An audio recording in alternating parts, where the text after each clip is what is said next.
happy June. Somehow the months have flown by and we're now in June, which is basically summer. And I hope you've been adjusting well to the warm weather, because I definitely have not. I do not like summer. It is sticky and gross and it gives me a headache and it is horrible and awful, and people who love summer are psychopaths. So I'll be happy when it's fall.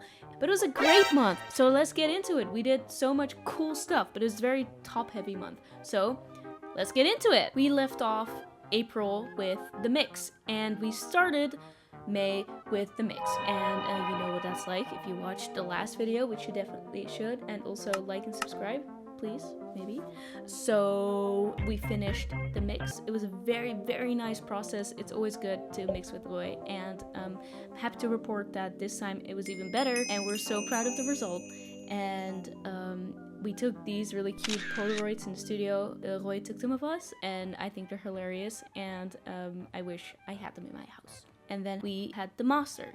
And mastering is a very different process from mixing. So in case you don't know what mastering is, mastering basically makes the record louder.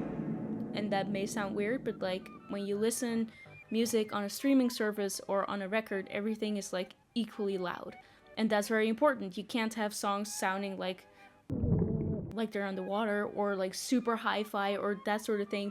They can have different sounds, but they all have to be equally loud. And that is sort of what a mastering engineer does. And to be very honest, I have no idea what a mastering engineer does. It is still a mystery to me. I just know you go there or you send it. Normally you send your files to a master engineer and they do a thing and they do like a bunch of blah, blah, blah, blah, blah, and then it just sounds better. You can have different versions, because I had bad masters before, you can definitely tell, but you can't really tell what's wrong. You know, with a mix you can tell like, oh, where's the guitar? Why does my vocal sound bad? The balance is bad, this thing doesn't hit. And with master, it is more of like a vibe, and you can sort of tell when it's good or not good, but you can't really tell why it's not good. So it is a very weird process, and I don't get it at all. But we went to Brabant, which is literally on the other side of the country. We had to drive 3.5 hours to get there, and we had to get there very early in the morning, but we were invited to actually be with the master engineer during the process, because you get a better understanding of the choices he's making.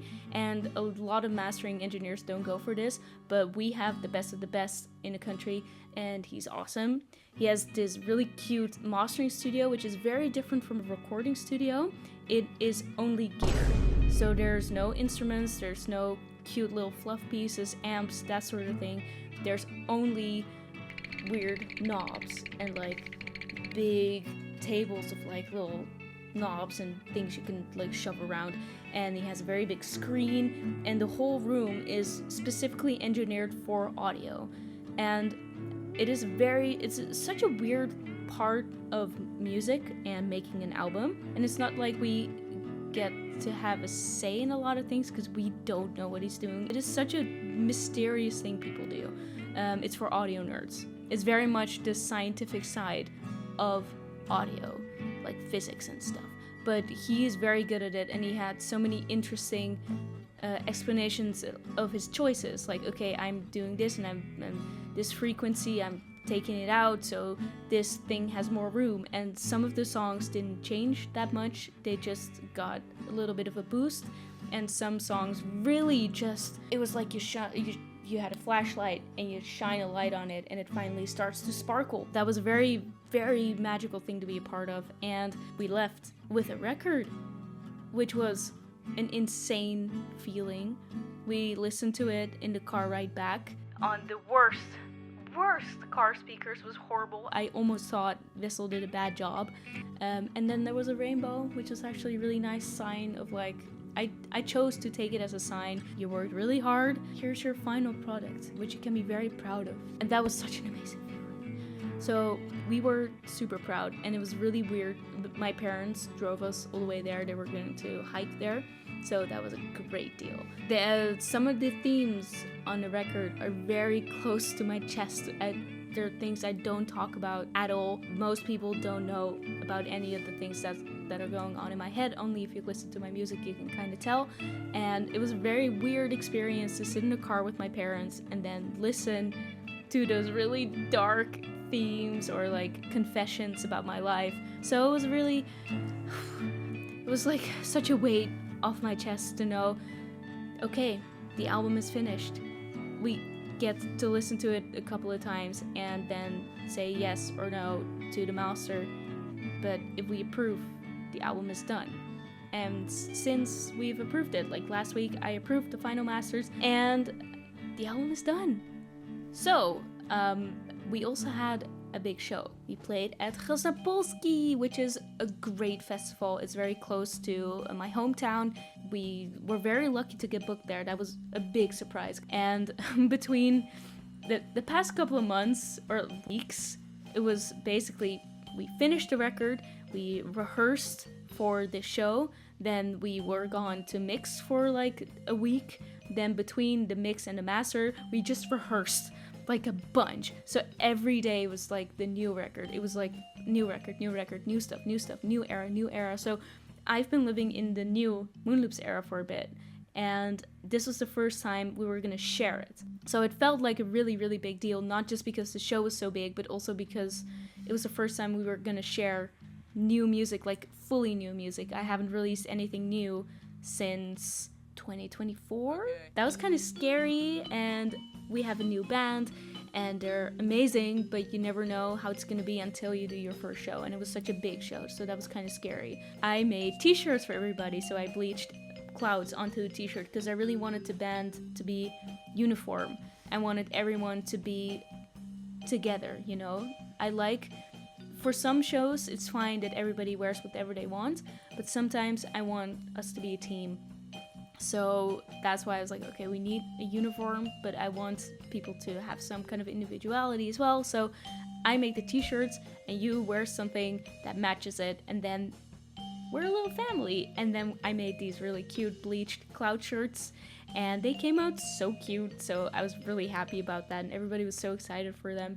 And then I made some doodles on our new drum kit because we had this really cool Moonloops kick thing for the kick drum, but we have a new kit because the old one was way too big for our sound. And then David, our keys player, was like, whoa, I love those doodles, could you do it on my really cool key case? I was like, he built that thing by hand, by the way. And then he was like, can you doodle on it? We both really liked the results. And then Bo was like, oh, maybe you could do a guitar too. So I doodled on it too. And then all of a sudden we had this really beautiful uniform little doodle cloud fest. And that was a really nice way to sort of get into the spirit for the show. The whole day was kind of chaotic because I had a solo brunch show before. So I had to be in Groningen really early. The whole band was in another city loading the van. So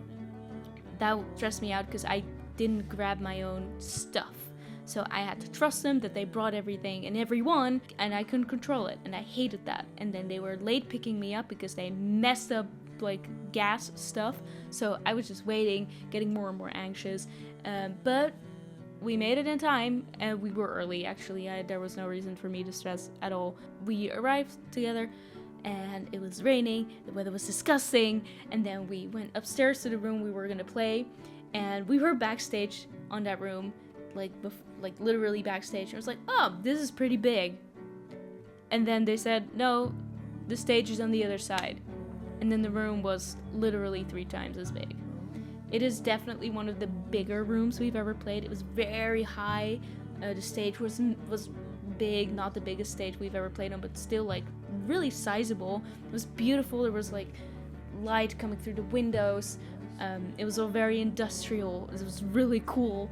And setting up was like super easy and very chill. And you can tell whether a show is going to be good by how the sound check is going and how much time you get for it. And then it was showtime, and we were the only act playing at 5 because we played at 5. Horrible time. But because of that, the whole room was packed, like fully packed. And I came on stage and was like, oh, literally 5 minutes ago there were no people. why is it so busy? Oh my god, the show went so well. I messed up immediately in the beginning, and sometimes that really helps me to just make such a big mistake. You're like, well, can't get any worse than this, and sort of I let everything go, and I had so much fun.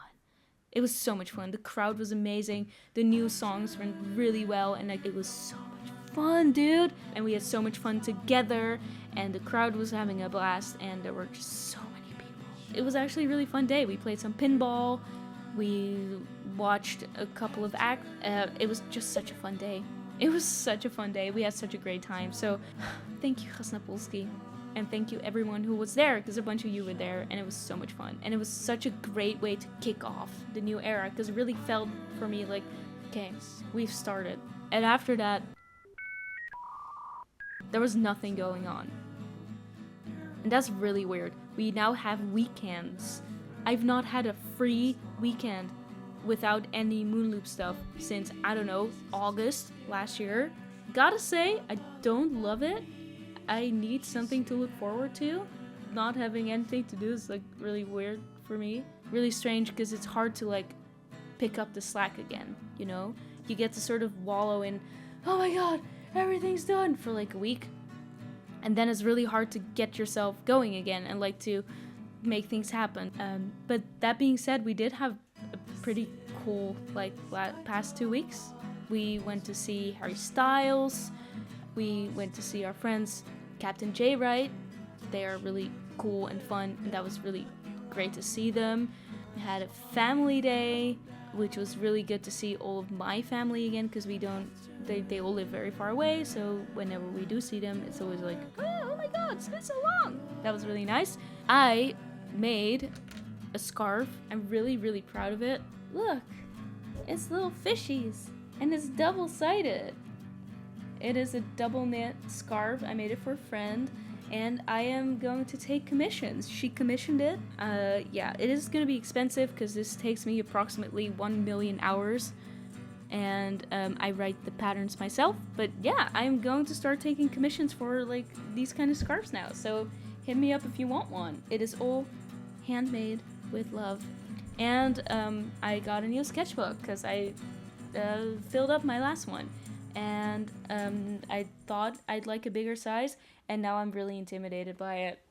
And I feel like I can't draw at all. But I've been trying to like draw a little bit every day, just to sort of get back into the rhythm. And then I want to make some bigger pieces, because I don't really... Yeah, I want to make some bigger pieces and paint again, but it's always really hard to like pick up drawing again. If I draw a lot, I get inspired really easily, but if I don't draw at all, it's really hard to get inspired. But I want to make a bunch of art for the new era, because I'm ready for that now. So, yeah, that's basically been May. It was amazing. Ugh, I'm so sorry.